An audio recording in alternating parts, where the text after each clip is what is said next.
And I want to welcome you all today to Marketing During a Pandemic. This is, I don't know, maybe part of a series, but we've really been at the Chamber, been listening to our membership and trying to address the things that are happening in your business to help support you during these crazy times that we're living in. And this was certainly one of those areas that we felt and heard that was a need for you guys. So we're really excited today to showcase this lineup of speakers that we have. So Julie is here from the Middleton Tourism Commission.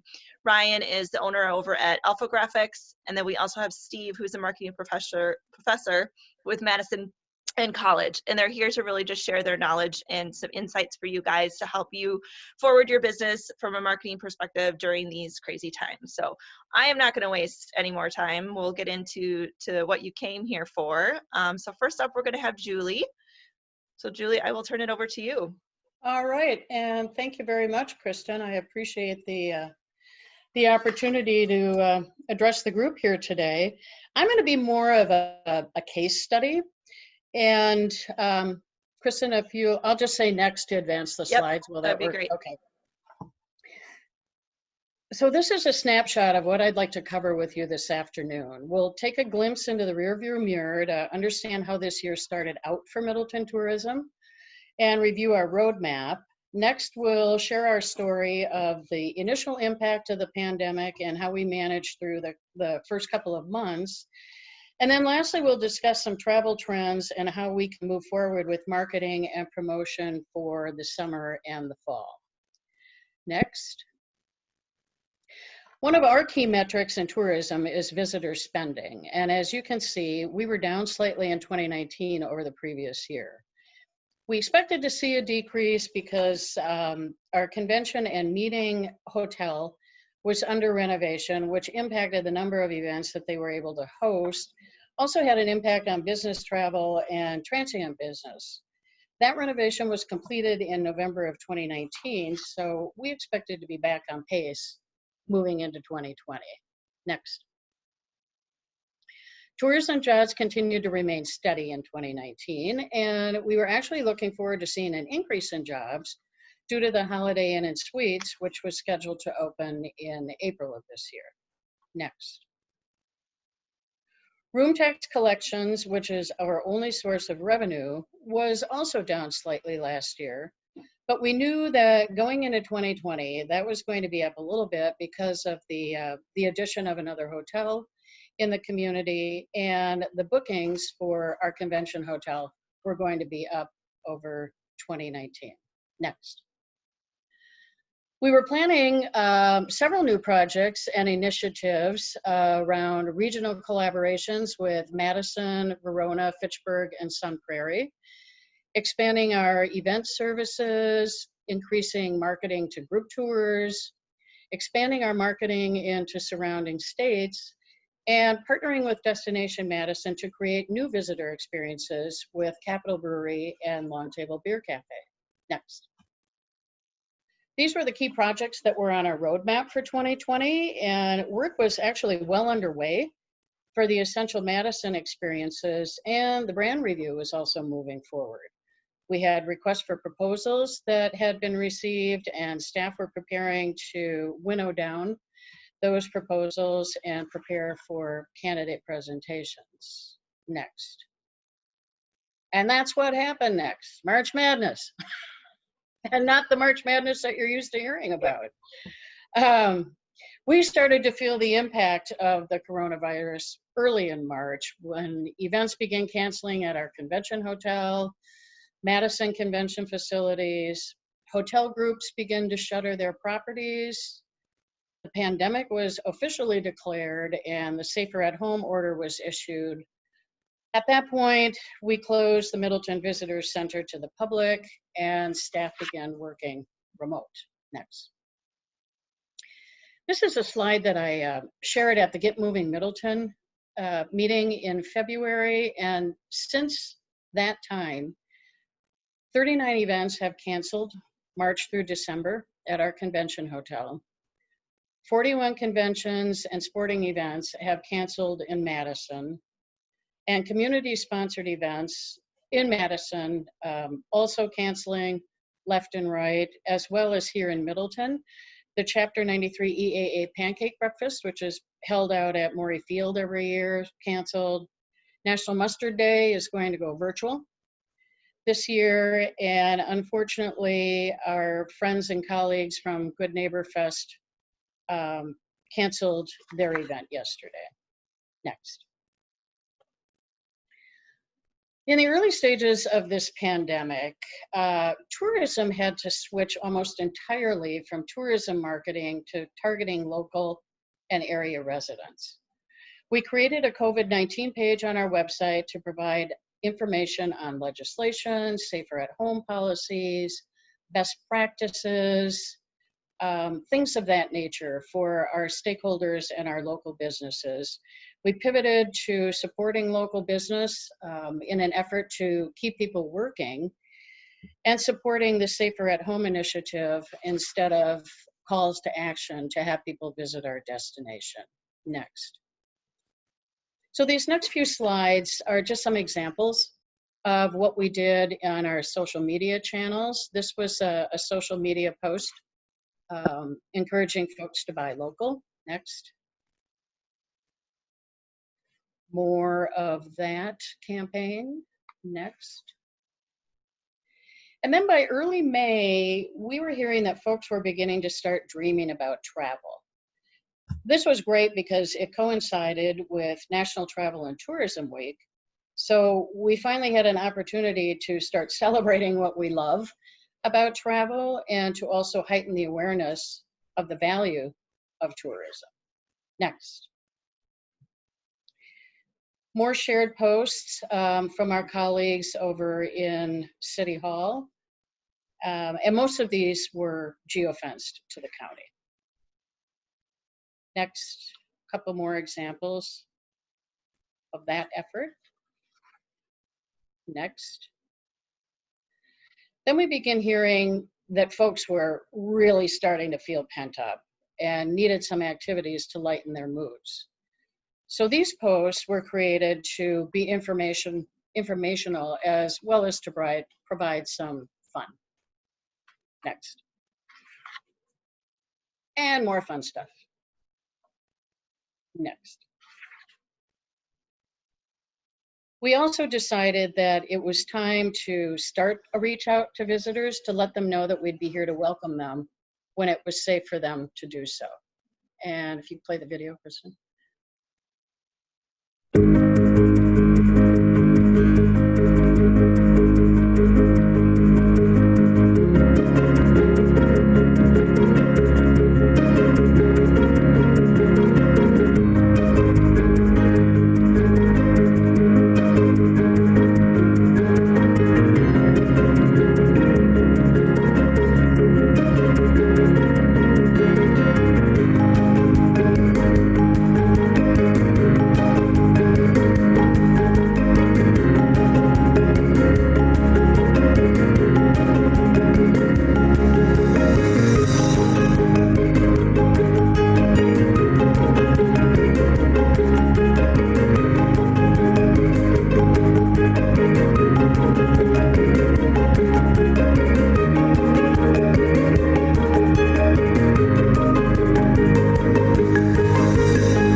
First time I made it through without crying.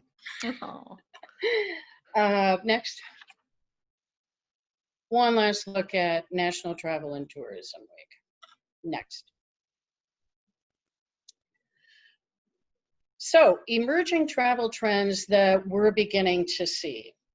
Leisure travel is going to be the first segment that will return to moving around. That's going to be taking place in the next 3 to 6 months, according to folks that are watching the activity. Drive market is going to be the first to come back, anywhere from 250 miles initially up to 600 miles as we get closer to that 6-month mark. Travelers are going to be looking to recreate, shop, dine. Day trippers will be coming looking for new experiences. Folks are going to start getting out to visit family and friends and start looking at weekend overnight stays. And because so many events have been canceled, travelers are looking for other options and they're starting to gravitate toward outdoor activities. The other segments that we have listed on here are going to take much longer. In fact, I was on a webinar today that was saying that business travel could be up to 3 years before that comes back to where it was in 2019. Next. This is research that was published yesterday, which I think validates what we were hearing about traveler interests. Middleton and our surrounding areas have assets that meet most of these experiences on this survey, so I think this positions us to be a very desirable destination for the leisure market. Next. So marketing and promotion directed at the drive market. We've started collaborating on a campaign with Madison, Middleton, Verona, Fitchburg, and Sun Prairie to create a regional leisure travel to the Madison area campaign. And this is going to center around outdoor activity that enables physical distancing, communicates safety and the cleanliness of our communities. We're encouraging restaurants that have curbside service or carry out and any businesses with outdoor equipment and or services to participate in this campaign with us. If you're interested in learning more about this, you can contact Laura Ports, our Convention and Event Services Manager over here at Tourism. And then the other thing we're going to start doing is resuming our television spots, which run in Milwaukee and the Chicagoland area several times during a week. We postpone those, or ordinarily we go out in the spring. We postpone those to July, and it's looking like our timing is going to be spot on with those. A couple of other things that you can do. Safety and health are primary concerns for travelers right now. So I would encourage you to share any safety and health protocols that you have in place at your businesses. Keep our team updated on what your hours are and what your offering are. We will post these on our website and repost on social media for you. And then the last item on my list is participating in our promotions. We have 4 quarterly sweepstakes that we do a year on social media. Obviously, we did not do one in the first quarter, but we're preparing to do something in the latter part of the summer. So we'll keep you posted on that. And we're also looking at doing some live social media events. Would love to have you participate in those with us. That's all I have for you. I noticed that Kristen had Q&A at the end of the session. So this is my contact information, and I'll wait till the end to see if you have any questions for me. Thanks. Perfect. Thank you, Julie. Yeah, so I didn't mention that at the beginning, and I apologize. If you guys have questions, please feel free to type them into the chat, and I'll save those till the end, and then we'll get through all of those with our speakers as well. So next, I would like to turn it over to Ryan from Alpha Graphics. So Ryan. Hello. How are you? Can everybody hear me okay? You are good. Okay. So we're going to talk about opening back up and getting ready to open back up if you were closed during it, and some things that we think might be a good idea. One is to maybe open up with kind of a fresh new look. So what we've done and the research we've done, the team that we work with, as well as the businesses that have opened back up, obviously things have changed. The landscape maybe has changed forever in the way in which some businesses do business. They've changed how they communicate to customers, so on and so forth. So it's a good idea to maybe refresh your image as you go into business or come back into business. So that's what we're going to talk about. I guess go on to the next slide. Did we skip one? Sorry. That looks like what I had next. Sorry. Oh, yeah, no. So how you put your brand's best foot forward as a business starts opening up. Continue to the next one. Refresh your storefront. Some real simple things you can do to kind of give it a quick, next slide, sorry, to kind of give it a quick look and feel improvement. Improve your store exterior. Apply a fresh coat of paint, add some small elements, flowers, plants, things like that. Rearrange your window displays, make them eye-catching. Other things that you may want to consider doing, you could erect a new sign, so your name and logo are very clear, very visible. Incorporate new signage to reinforce your brand's presence. Window cling, sidewalk signs, flags, banners, directional signs, lighted signage. And this is important for your business as a whole, but also more so than that right now is to help your customers and your employees feel safe. So, to have signs stating what your policies and procedures are, mask, no mask, social distancing, everything that goes into being in business nowadays and being out in public, having that stuff posted and available so people see it and they're comfortable with it. Make it tie in with your business so it looks natural. Not. I go to some businesses and I see they have this caution tape, which the point gets across, but it isn't presenting the business as a friendly, warm, welcoming place, right? There's ways to get your message across and tie it in with the business, your look and feel, your branding, make people feel very comfortable. And I guess that's kind of what we're talking here. And, like I said, this pandemic has kind of created for a lot of businesses, they're conducting business differently now than they have in the past, and likely will continue to do that. So, and if that's the case, you really need to take a look at your brand, make sure your signage, your messaging represents the business that you have now and the business that you want going forward. Next slide. Redesign, one more slide too. Redesign your space. So this is important on a couple of fronts. One is, and depending on the type of business you have, the new regulations, CDC, World Health Organization, one-way traffic, 6-foot spacing. So there's things like, maybe needing to spread out your aisles, your alleys, things like that. Rearranging shelves, products, redecorating with some signage. So as you move these things around, the social distancing circles, some gentle reminders to keep your distance, to wash your hands, to, whatever the protocols are that are appropriate for your business. There are some that are real stingent and some that are, it's simple things that are more just common sense,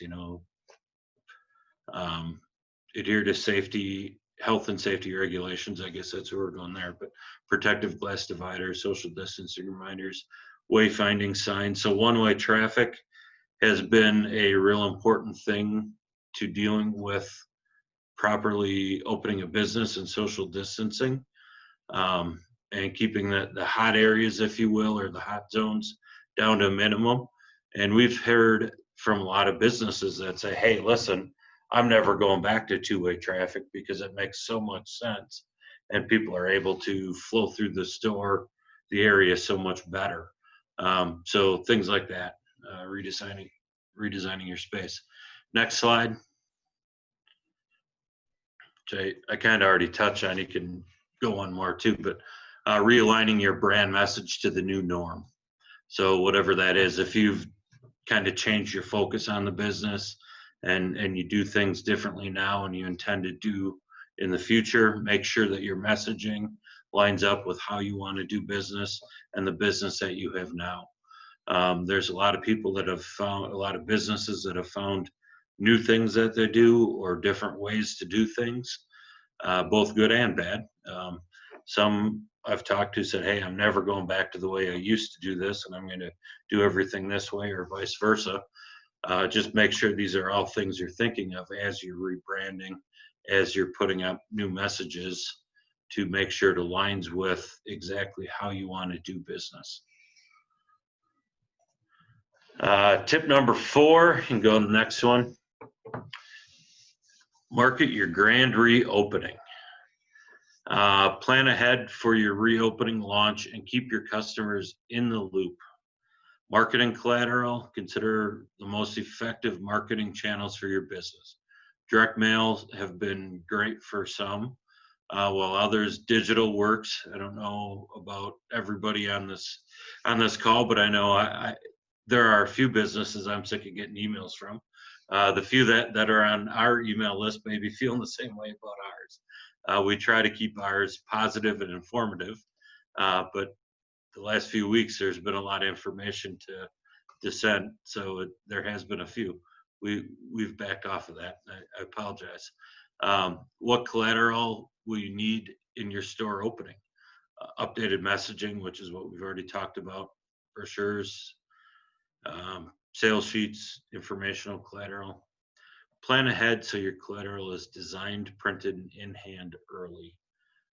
Promotional pieces are also really good to have for a grand reopening, to kind of reinforce your brand and keep it out in front of people.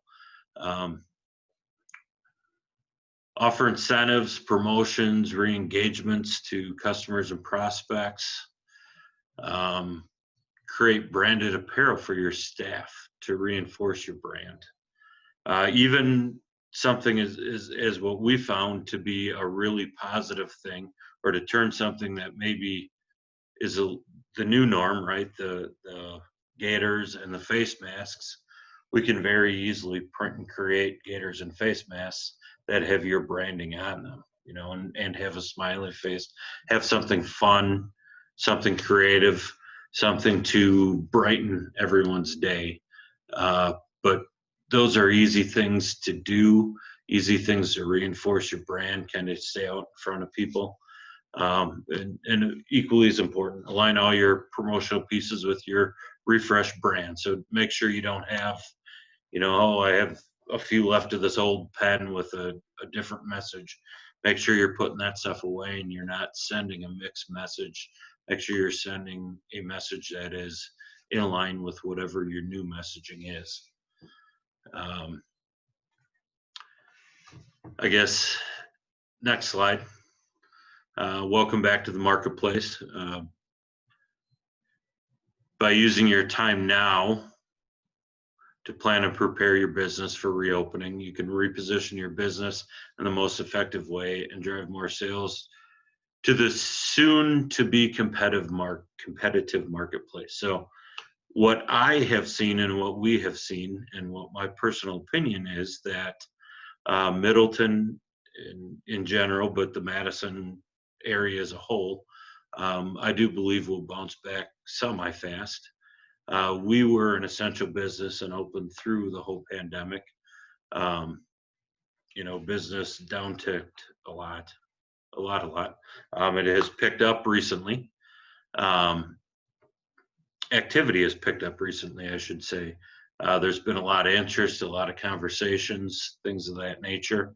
I think every single business that has been closed and or running at some limited capacity has a really good opportunity to gain back all the market share they had and then some. I truly believe, and I've seen in action, people that otherwise would have gone to maybe a big box or maybe Amazon or someplace else to buy something, they're consciously looking to small local businesses and to support the community. I've seen it time and time again in the last few weeks. I don't have our numbers pulled together on it yet, but we also engaged in kind of a dial for dollars campaign and started calling people. And I've had numerous people say, hey, you know what? We've always done something that's one way. It was fine. It's happy. It's always worked, but now everything's different. We are entirely open to looking at new ways to do things and new opportunities. So I think what this pandemic has offered us all as business owners and as marketing, salespeople, whatever, somebody serving a customer, is an opportunity to kind of re-engage with people that otherwise maybe wouldn't give you a second look because they already had a solution figured out. They already had something. Now they're very open to those conversations, and people seem to be very acutely aware of small local businesses and really trying to support them. So it's a real good opportunity from what I'm seeing. And questions at the end, I guess. Kind of an Perfect. abrupt end. Thank you, Ryan. And next we will turn it over to Steve. Cool. Well, thank you for having me here. So just a little bit about me, since I'm actually in Sun Prairie, not Middleton, although my sister lives in Middleton and I grew up here, so I know the town quite well. So I am a marketing professor at Madison College. I've been there. This is actually my 15th year, and I've worked in advertising and promotions a good decade or so before that. And I've always been into the digital cutting edge type stuff. And so my specialty at the school is kind of like digital social media marketing. That's always been kind of my area of expertise. And our school actually developed the first social media class in the nation. A lot of people don't know that. And I actually got to teach it, which was really quite cool. And it's been really interesting over how, that was a good 10 years ago, and how things have changed and evolved and continue to change and evolve. And that's the one constant that I've learned in teaching, is that I don't think I've ever taught that class. I probably taught 40 sections of that class since that first one, and no two classes have ever been the same. It's constantly changing. And I'm one of those weird people that likes change, and I embrace it. And although I have to admit, the year 2020 is just a little too much change for me. So hopefully the rest of the year will be a little throttle back on that. So, but when I do these presentations, I like questions. I like to tailor answers to specific businesses, because no two businesses are the same. And that's the thing with a presentation to a chamber. You have a wide variety of really interesting businesses, but please feel free in the chats to ask me specifics. The stuff here, those 10 tips that you're seeing, are it's a group of tips I developed a few weeks ago with our schools, specifically to reach out to small businesses so we can help businesses kind of get through the next few months and get back on their feet and all that. So thank you for allowing me on here. And that's a really, really long introduction, I guess, but let's get into that. So, okay. First of all, I've been really pleased that the two previous presentations are spot on with what I'm finding in all my national research about retail marketing and digital retail marketing. So much of the stuff that, especially all those little facts that Ryan was talking about, right on par, perfect. So that makes me happy to hear that it's not just theoretical, that this is in practice. So I want to go through these 10 tips, but really ask me questions, ask me specific questions. Not every business is the same. Not every business is using Facebook or Twitter. Yes, Ryan, I'm glad that you mentioned the thing about email marketing and too many emails. That's actually an issue right now, is businesses, with that number one tip, consistent messaging. One of the things that businesses have to be careful of is messaging just to message. And you're right, Ryan, I've gotten emails in the last few weeks from companies I haven't done business with in 10 years. I haven't heard from them in 10 years. And then they send me an email just to check in to say hi. That's not good. Where have you been for these last 10 years? So that you have to be careful about that. Is sending a message just to send a message is bad. So consistent messaging. Yes, I mean, it is. You're right. The new normal. You can't tell people that life is exactly how it is. You need to have new messaging showing maybe revised hours. If you've done a different store layout, what does it look like? If you've changed things like, one-way traffic through the store, more space between things. I actually went and had lunch at a Subway on Monday, and I can't tell you how happy I was just to go eat fast food.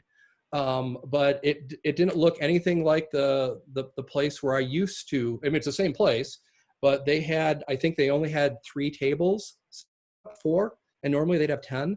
But it was just nice to sit there and have my food. I just felt normal. And it was just such a nice feeling.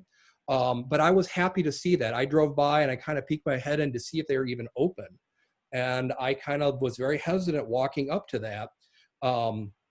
And I know a lot about this stuff. I know a lot. I'm married to a microbiologist, by the way. So I have heard more stuff about this virus than I've ever wanted to know. And I think about these things, and I think about safety and about physical surfaces, and they did it right. It made me feel safe as a customer. So you need to communicate that. You need to get that message out to your businesses. And maybe, if you have a Facebook page, that can be as simple as changing the banner picture at the top that just says, new store layout, one-way traffic, just acknowledging it. So number two, online or curbside, is this something that your business can do? Now, not all businesses can, but if you can do it and have been doing it, continue. Really think about making this part of your overall business model, because yes, there are going to be people who are going to be venturing out sooner than later. There's also people who are going to be very, very hesitant. In marketing, we kind of talk about this whole beautiful bell curve of early customers versus mature customers versus late term customers. And there's this whole algebra formula that I teach to figure out how long do you leave things on sale. It's not really exciting, but you got to know it. But you have to know that there's customers that are going to be there on day one, and there are customers that aren't going to be there on day one. But if those customers who aren't going to come into your store are still willing to do curbside pickup, do it. As long as it's not hurting your business, it's just another way to continue to do business. And the people that are more hesitant, they're going to be more apt to at least reach out to you. And again, little baby steps. You think about the first time someone goes swimming in the ocean. You got to walk in and go up to your ankles and then run out, and then go to your knees and then run out, and then eventually get to the waist, and then you just dive in. So yes, people will be diving in right away, but you got to think about the people who are just wading in at the ankles as well. Their money is good too, and you don't want to alienate them because somebody else, a competitor, might become their customer. So number three, update your social media pictures. Your website, social media tools, anything you have out there should have new creative messaging. And this creative needs to acknowledge the pandemic. You don't have to have a bright, flashy yellow sign going, pandemic, pandemic.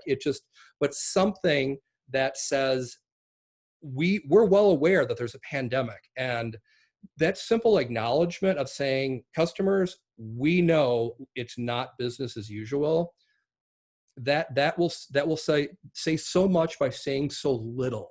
So even if you just, and everybody, you all have phones, by the way, there's you probably can't see my phone, it's blending in the background.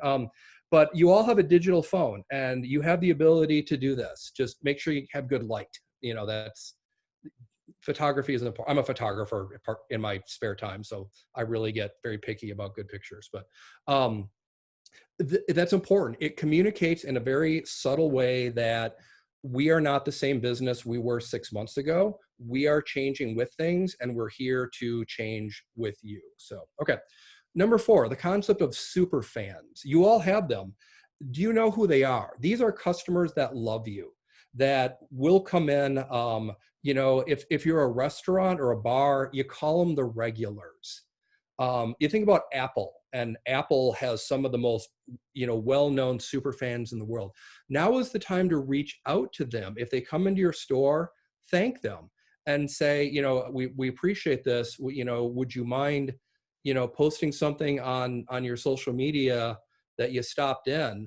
I did that after I got home from lunch the other day. I posted right on Facebook. I said, I just went to and had a sub, and it was like the best feeling in the world.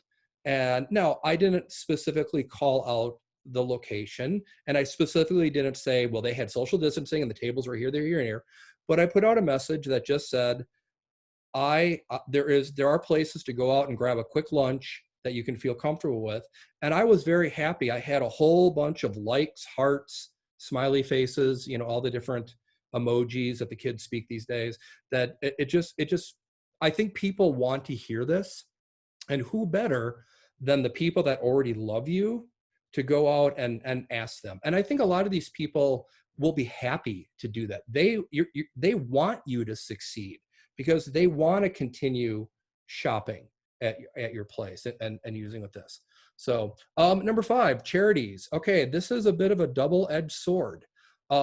Yes, is there a local charity? We all know that being a good community neighbor is important, especially when you're talking about like a Middleton Chamber of Commerce, and you want to keep all that business within Middleton, within the city. So, but you have to think about what's appropriate. Don't just reach out and partner with the Red Cross just because they're the Red Cross. No, the Red Cross is a great charity, but what's your connection to that? The Dane County Humane Society, it's another great charity, but unless you have a business that specifically has a connection to it, it's going to come across flat, and there's not going to be a connection to it. But certainly if you are a restaurant and there's a food pantry or something like that connects to your business, people will notice. People are kind of sitting back and going, okay, who are the businesses that care, and who are the businesses that just want my money? That is definitely on people's minds these days.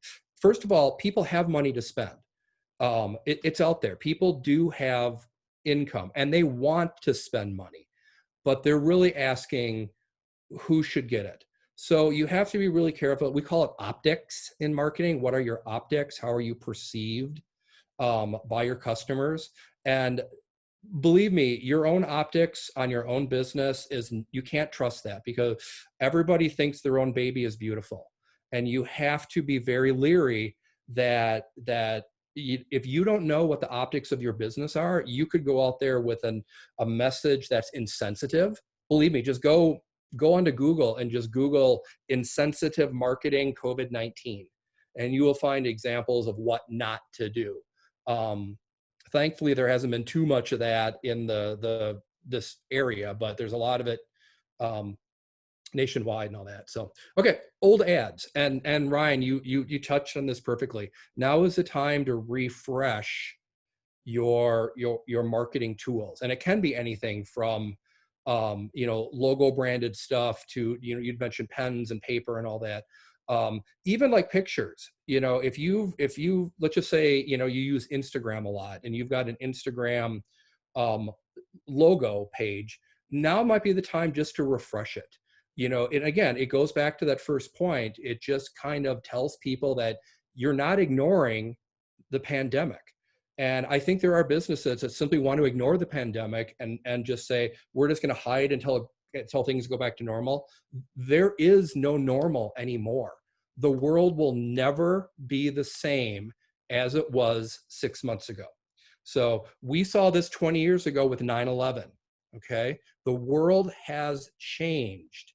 And if you don't change with it, you're going to be left behind. Go back and look at businesses that went out of business because of post 9/11. Travel, we were talking about travel before. Talk about another industry that got impacted by a horrible, horrible tragedy.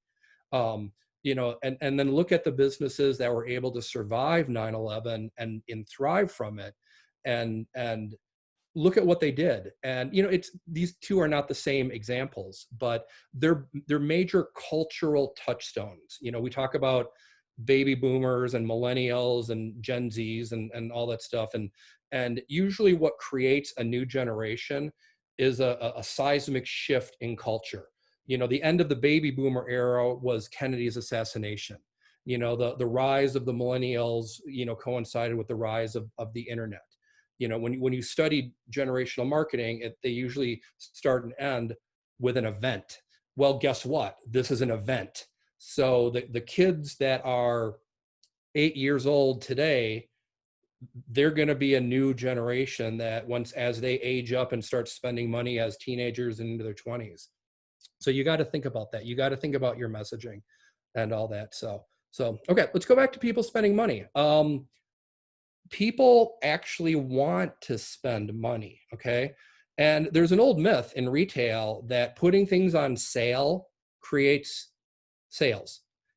It doesn't. So if people don't believe in your product, putting it on sale won't necessarily drive new sales. You know, we talk about the proverbial widget product, which is a fake product with no psychological connections. So if I told you that my $20 widget is on sale for $10, would you buy it?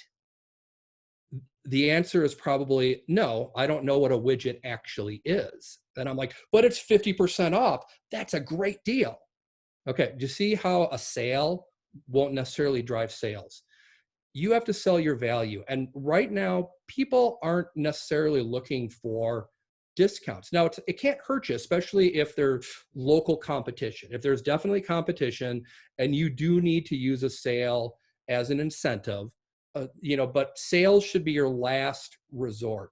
People want to support you. People want to spend money. There's something psychological about human nature and shopping and spending money.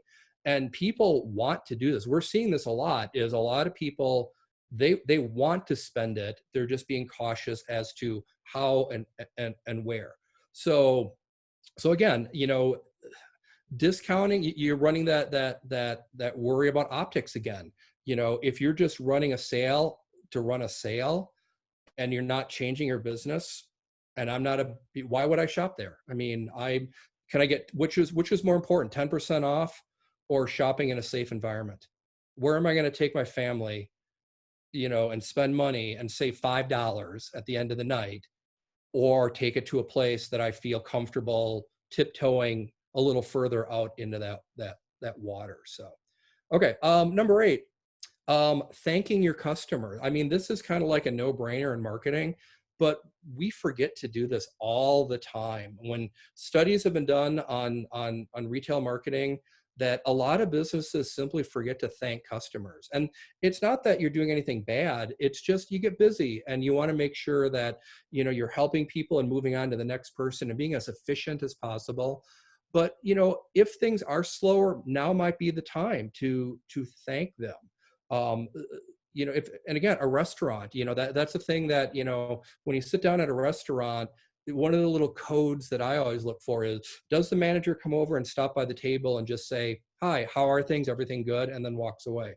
To me, that's a good sign, because that's what the manager should be doing. The server can bring me my food and take me my order and collect the money and upsell me on, you know, alcohol and desserts, okay, which is what they should be doing. But the manager is the one that at least should be walking by, hey, thanks for coming in, we appreciate it.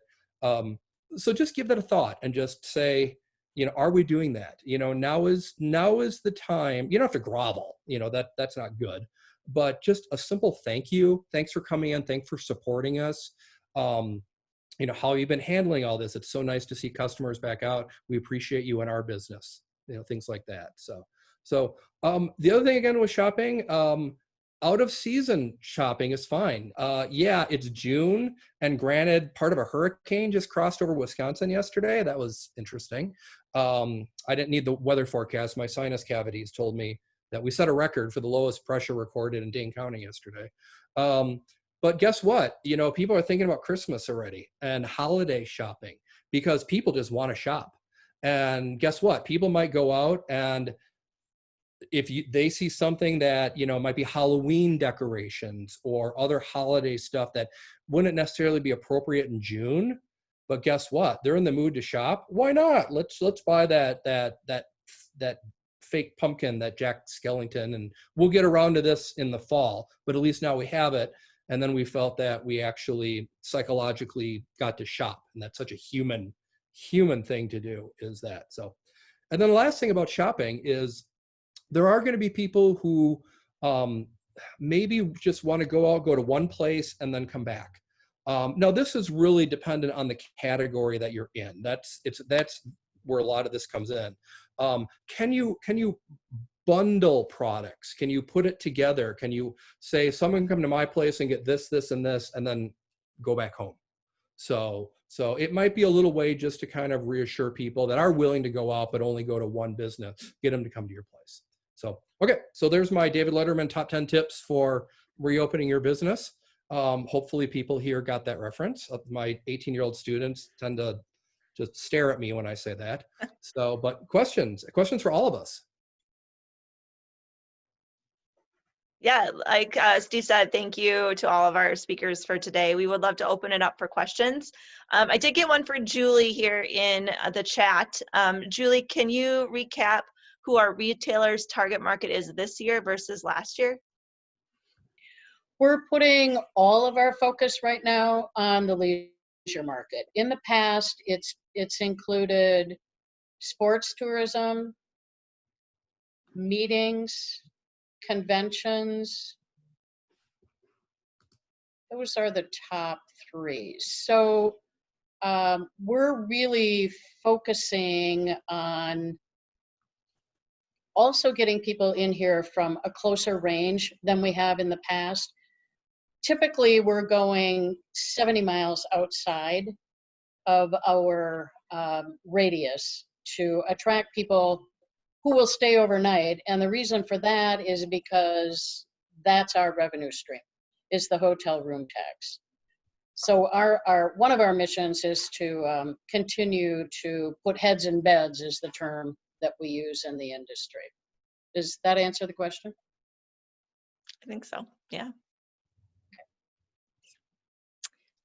Does anybody else? Those were the questions. I only had that one question come through to me in chat, but if anyone would like to take themselves off of mute and ask a question, this would be a great time to do so.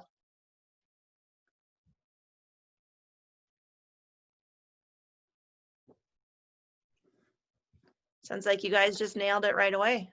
Yeah, just like Awesome. a bunch of, just like students, you sit there and say, I got questions.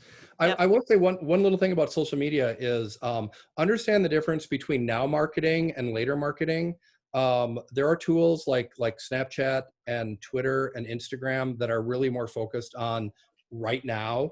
Like if you've got a happy hour event and it's about to start, those are the social media tools that'll get your message out quickly, where things like Facebook is more of a later event. If you post something on Facebook at 10 to 2 right now, it's going to have about a 24 to 48 hour lifespan. And if you're trying to get people in yet this afternoon, it's not necessarily the best medium for it. So that might be something just that people to learn a little more about, is the different social mediums and their strengths and weaknesses. It's no different than any other advertising, like television, radio, direct mail, print. You really have to understand the how, the when, and the why to make them effective. And Steve, where does Instagram fall in that? Instagram is more of the right now. So yes, it is. Now it's not as fast as Twitter and Snapchat. But Twitter and Snapchat, especially, Snapchat skews very young. And Twitter is an interesting animal because there's a learning curve to Twitter, and Twitter can get really crazy really fast. But it is a very, very effective marketing tool for people that know how to use it. So that's the thing, is especially businesses that do real-time events, putting together a really good Twitter list, group of followers, and then reaching out to them. I've seen, there's always a case of like brewery that make like special flavors, and they tap that barrel on a Tuesday at 6, and they tweet out, we're tapping the orange apple grape barrel right now, and all these people will descend to try it, and the barrel is empty in an hour. And coincidentally, it's always on a slow night when they tap the barrel.